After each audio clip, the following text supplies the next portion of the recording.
Inyang Sami Orungbe, who is the managing partner, Averti Professional Managers. Good morning, ma'am, and thank you for joining us. Good morning, Nancy. I'm delighted to be here. Yes, thank you for joining us. We've been having issues in the past few minutes. You know, network, sometimes when you want it to show up, it will just disappear. But we can speak with you online. So thank you for joining us. Thank you. Where do I begin from? Should I say that people are living longer these days? I don't know if it applies to Nigeria though, because life expectancy is high now across many countries. And Yes. people are staying fit, people are getting fit more, and people are also living to their sunset years or their golden years. The first question really to you is, should we think about retirement, or when should we start thinking about retirement? Because when it comes to retirement, people become nervous about it and anxious. When should we start thinking about retirement? Well, I think that ideally, this is up to the individual, but I think it's important that once we come into a working life and we are earning regular income, we should already be thinking and planning for the years when those things will not be in place. And in doing that, it's important to paint the picture of your preferred future at the start of the working life, you know, and this is going to then drive all the focus activities you deploy to deliver on that picture that you painted. And essentially, you will know that you're ready to retire when some things are in place instead of your debt, because finances are a very nervous touch point for a lot of people, and they're nervous that when I stop working, how am I going to survive? So it is at the kickoff of your career that I think you should get that ball rolling. At the peak of your career, how about for those that are not working? How about for those that are not working? Because from your analysis now, when you start working, you should start thinking about it. Or when you get to the peak of your career, you should start thinking about it. There are people that are not really into active work, you know. They like any which way, you know, hustling. Anything that comes daily, they take it. What applies to those set of people? Because they will definitely get older. Yes, oh, absolutely. But I think that so long as you are earning some income, because really you cannot be planning pensions without any income, because the idea is that you are putting some money aside. So regardless of what you're doing, so long as some income is coming in, you can actually, you know, on your own decide to do this. And currently the Pension Reform Act of 2014 has expanded the coverage of the pensions to self-employed and people that work in organizations that are very small, say 3 people. You know, so for this category of people, they constitute the larger percentage of the working population in the country, in Nigeria right now. So it was important to bring them into the net. And so you have that micro pension scheme available to them so that at their own level, they can still put aside some money towards that time when they can't be doing anything anymore. Okay, how do you emotionally prepare for retirement? How do you emotionally prepare? You know, because like I said earlier, a lot of us get nervous when it comes to retirement. In fact, many people don't even think of old age, you know.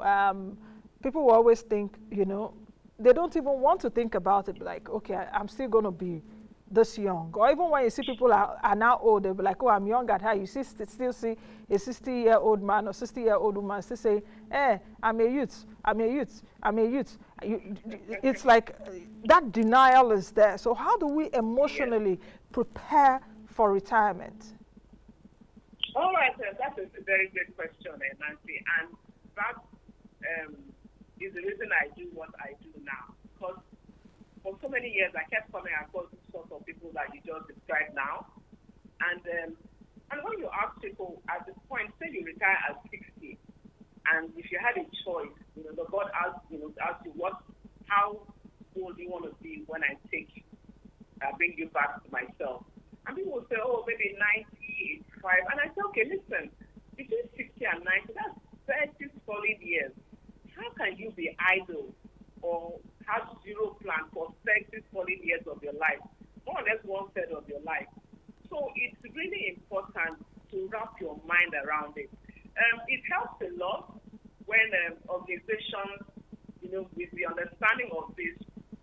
have these sort of sessions with their staff. Because when you leave it too late, say 3 years, 2 years to retirement, I find that is almost too late. And when you are talking to people at that stage, you then see this fear in their eyes because really there was no plan put in place. So when we take on people and coach them through this, then they are able to adapt to the psychology of retirement because there is a lot that goes with it. And I think it's particularly bad for men. I don't say this just with bias, but men usually are defined by their work. So to come into a time in life when you don't have that anymore and there's nothing that defines you, it's a bit of a struggle if you have not thought through what you're going to do during those years. Especially, like I said at the beginning of the program, life expectancy across the world has increased. I think it has increased a little bit even in Nigeria because we see that the women are living longer than the men. I think life expectancy for women should be late 50s in Nigeria, while for men is early 50s, if I'm not mistaken.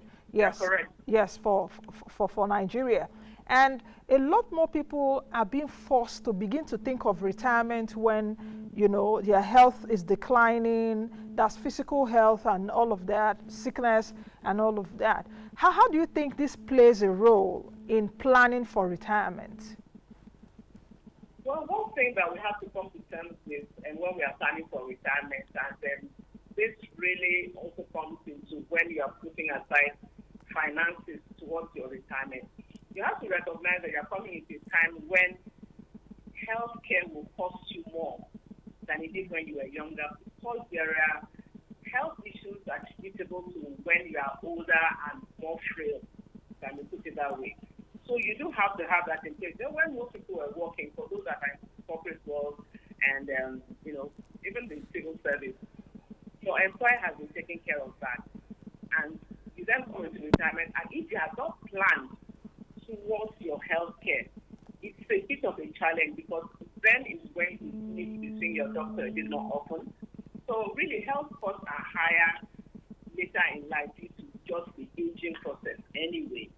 And you have to have put something in place to address that. You can't come out of working life with no health insurance in place. Because if you have that, then your mind is assured that no matter what happens, I have that. Because it's quite a challenge for people when they have to pay out of their retirement funds for healthcare each time they go to the hospital. What then happens is that they try to manage, their health challenges, which further then deteriorate their health. So those things are there, and it comes with having a plan. The key word here is that word planning. But if you don't plan, then clearly there's going to be some failure at the end of the day. Okay, let's talk about the financial planning now. And after this question, we'll go on a break and we'll return back with you. So how do I begin to plan financially for my retirement? What should it entail? Okay, so I say this to people who want to, maybe retire early as well, because that day would come when the income is not so regular, right? So you do have to start putting some. And the first step, is to calculate your net edge, what you need to live a stress-free retired life, right? And that comes from doing your income and expenditure. If you have a budget, you have some idea of how much you're going to need, when that time comes. Of course, you do have to take inflation into account because that is really eroding on a lot of people's savings right now. So take that into cognizance. Start saving from the word go. Invest in financial instruments that suit your needs. And here the need is money for your later years. So long-term instruments, as much as you can, curb debt. Because the last thing you want to do is to be paying off any debt using your retirement, fund. And I would always advise that you go sit, with a financial advisor to have a chat with them and, so that they can plan a portfolio that suits, what your goals are. Pension is over a long period, so your peers will be doing their own bit by investing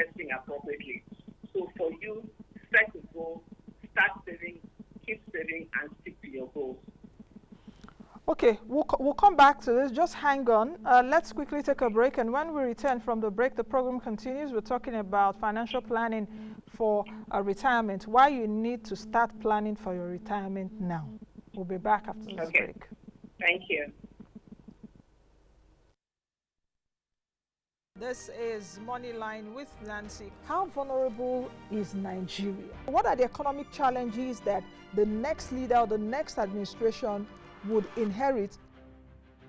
Part of the strategy really is to ensure that people have money in their hands. We also need fiscal policies and actions. The aspiration for us is to make Nigeria a net exporter of petroleum products. We want to steer discussion to good economic policies to the benefit of the country. It is in difficult times that the nations take decisions to be and build their country. You either make more money or you reduce your spending. If you waste time or you spend time, what you're doing is you're wasting your ability to create wealth. We'll still be talking about Nigeria's problems because Nigeria's problems know the finish, you know?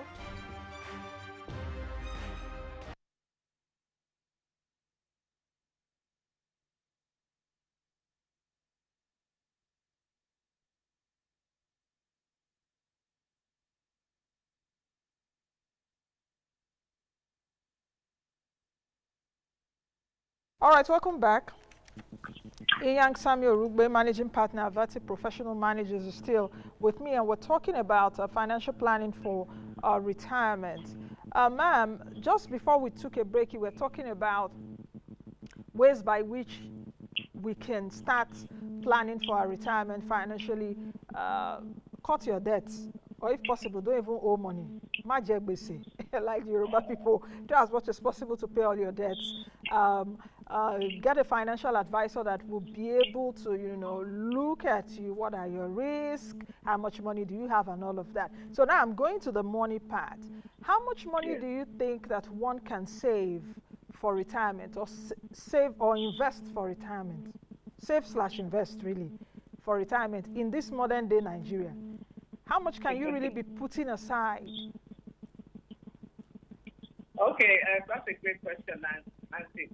Okay, so as just to lay foundation, experts say that you need 70 to 90% of your last salary to maintain the same standard of living and thrive well in retirement, right?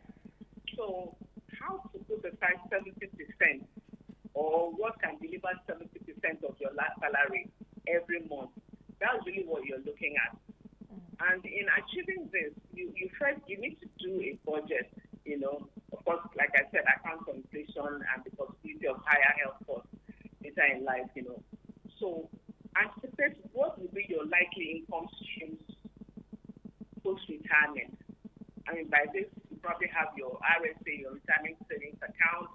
You have your gratuity, because in some companies, they still have that legacy scheme.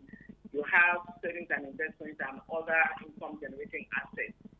Okay, so that's what should be delivering on your income.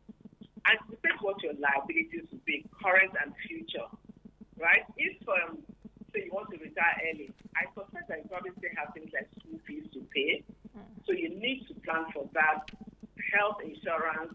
Do you have any loans you're planning to, you're trying to pay off? Are you still living in a rented property, for example? So you do have to account for that. So having done this, now to clear any debt that you have completely and ensure that everything is paid off at retirement. And whatever you have to do, cutting back on expenses to ensure this, you do it. Right? Because the last thing you want is to be paying any debt or mortgage or whatever with your already limited retirement.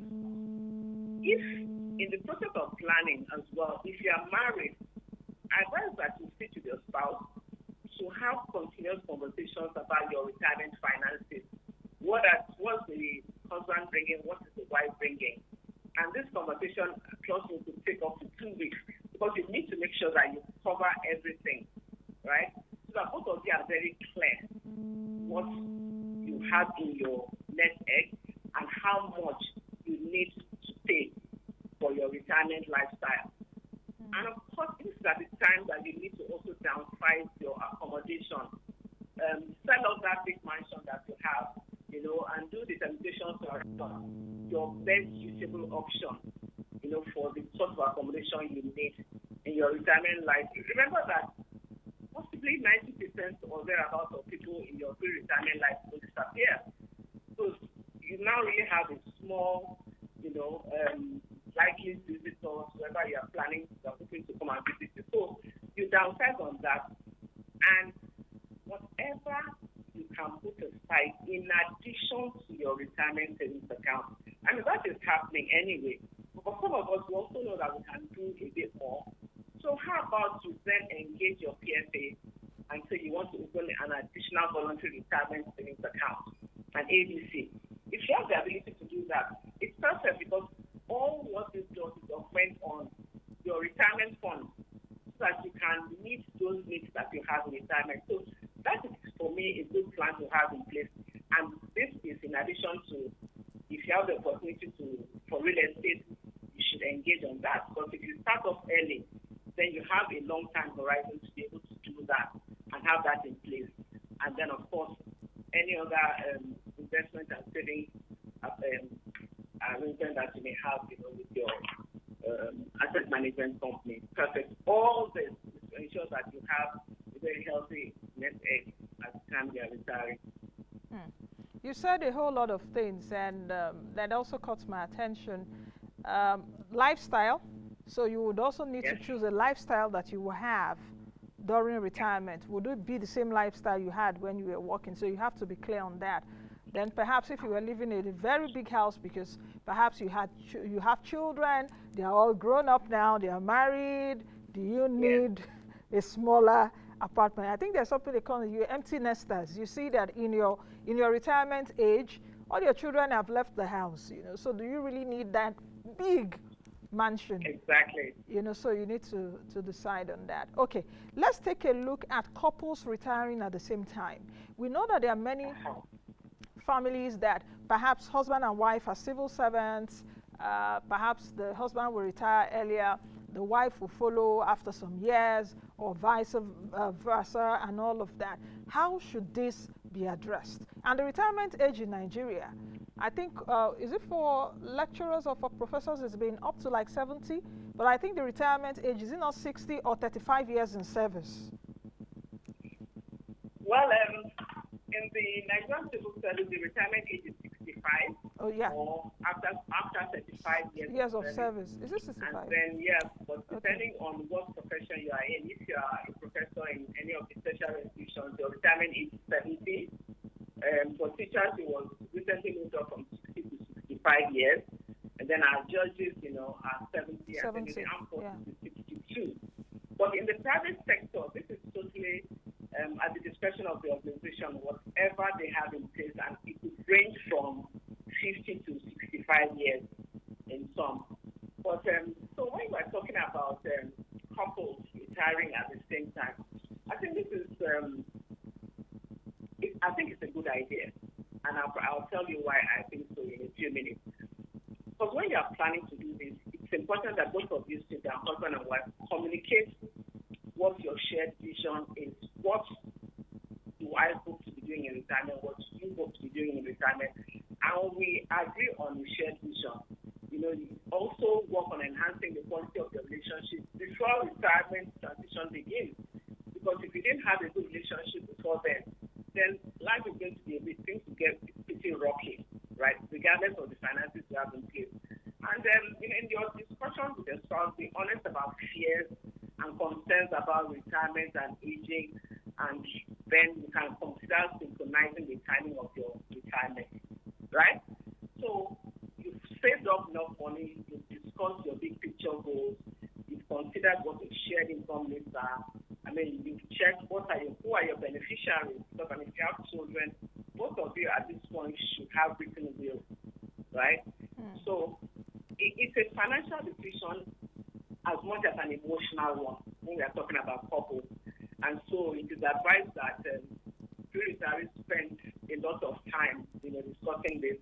I would advise that you spend a year before retirement trying to live on only the money that you have when you quit working, and see how that works.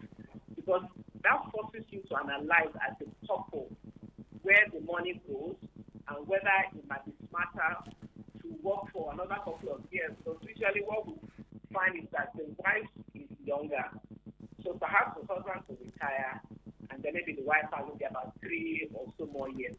All of this really, really counts in putting together some good lump sum for your retirement, because the numbers don't lie. So it's you don't have to retire at the same time. I think it depends on the couple. Quite frankly, I can't even say which side of the divide that I'm on, because it depends on the couple. But the longer you work, the better. So if the husband retires and the wife can still log in a few more years, then the numbers will really thank you at the end of the day. How about this, in a situation whereby a spouse loses the other? Yes. Yeah, for example, we see a lot more, at least in Nigeria, men die quicker. I don't know, but the statistics are there. You see that women, they lose their husbands, you know. Not that women do not, perhaps in a marriage, die and all of that pass. And in that situation, what should the other spouse do, you know? And sometimes both of them are not civil servants. That's the one aspect of the question. The second aspect of the question is that when we also talk about retirement in Nigeria, a lot of people do think that when we retire, we are now the liabilities of our children, that our children need to begin to take care of us. They send money every month. Oh, daddy, okay, I need to buy you a car. I need to, you know, move you to another house or so, get you housekeepers, and all of that. Is anything wrong with that mentality, especially now that we see that a lot of economic crisis, many of our children are not even well placed, do not have jobs, or do not even have well-paying jobs to be able to take care of themselves, let alone take care of their parents? Thank you, Nancy, for a great question, because I did come across the second question so often. But let me start with the first question about losing a spouse. For one, I mean, I would like to believe that husband and wife recognize each other. Sorry, your call cannot be completed at...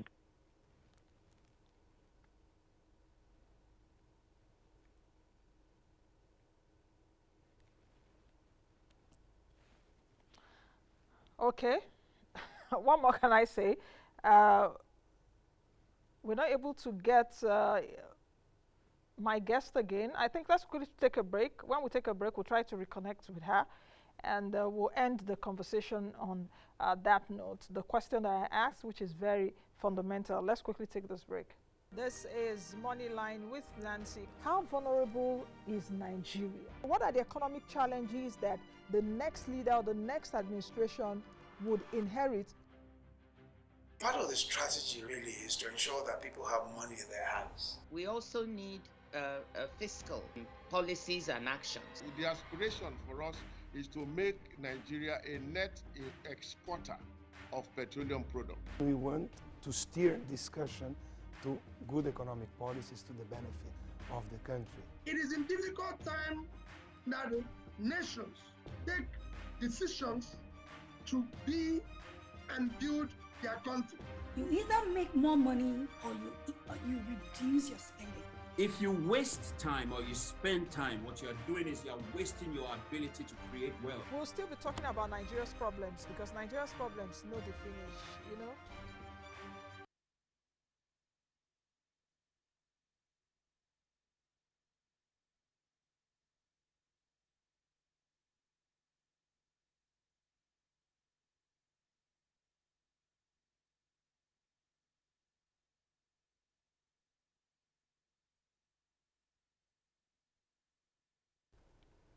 All right, my guest is back, Inyang Sami Orungbe, who is the managing partner at Averti Professional Managers. In fact, the network is not being friendly to us, both phone call and video today. What is really happening?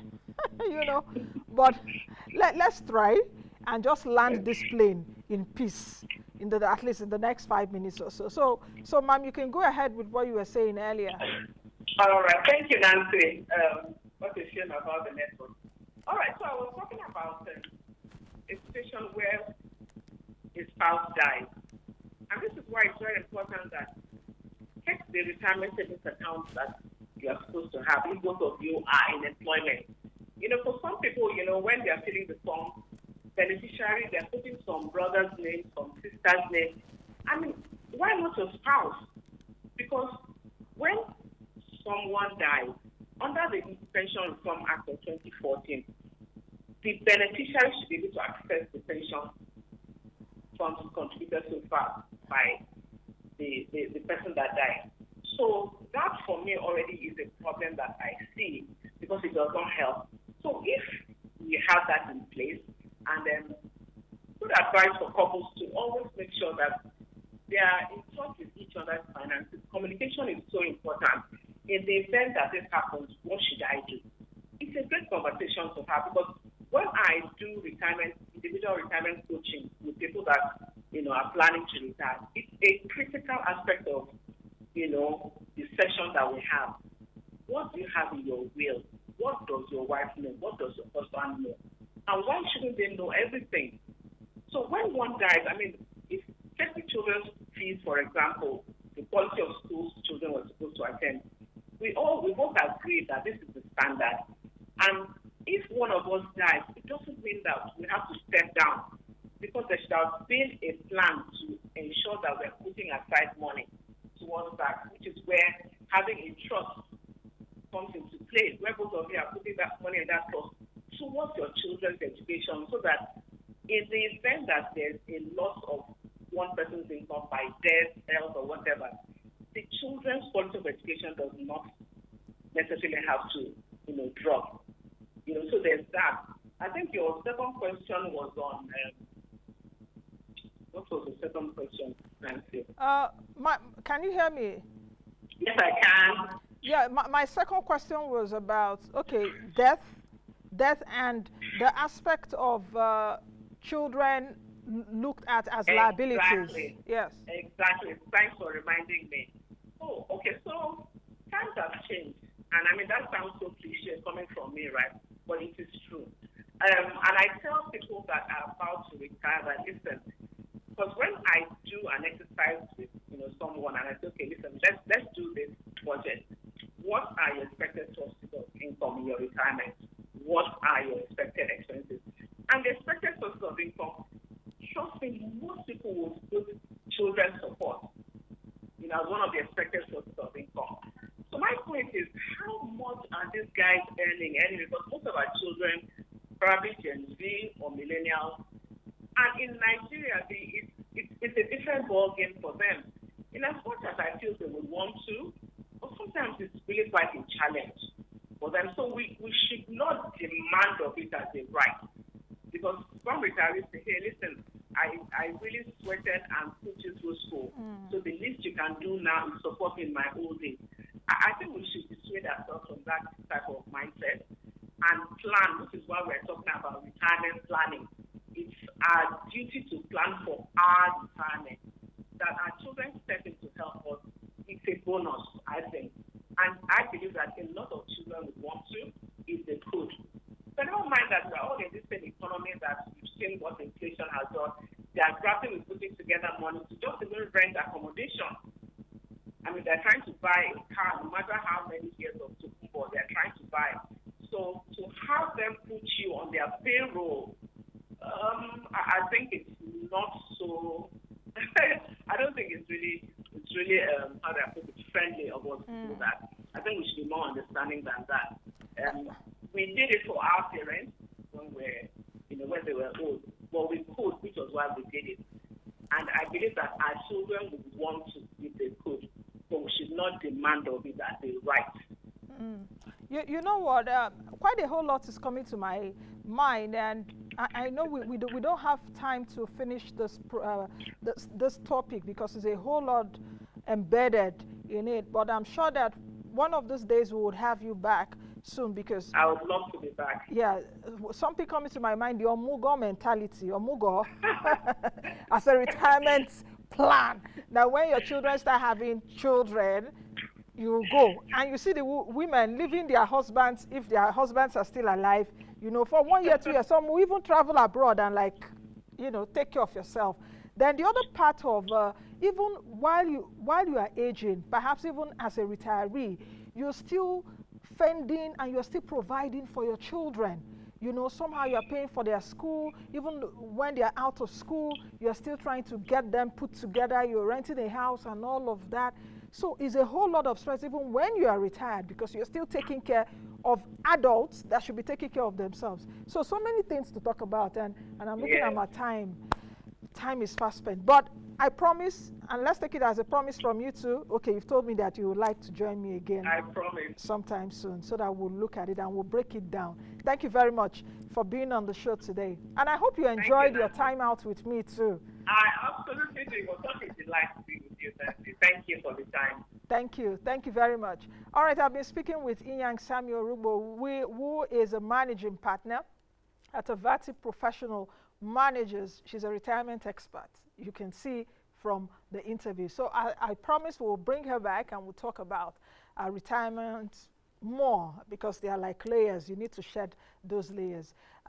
It's been, thank you for joining us despite, you know, the turbulence, but I'm landing the plane now. Thank God we were able, you know, to land safely. Have a fantastic holiday, everyone. I am Nancy Naji. Be the best you can be and be the change that you want to see by now.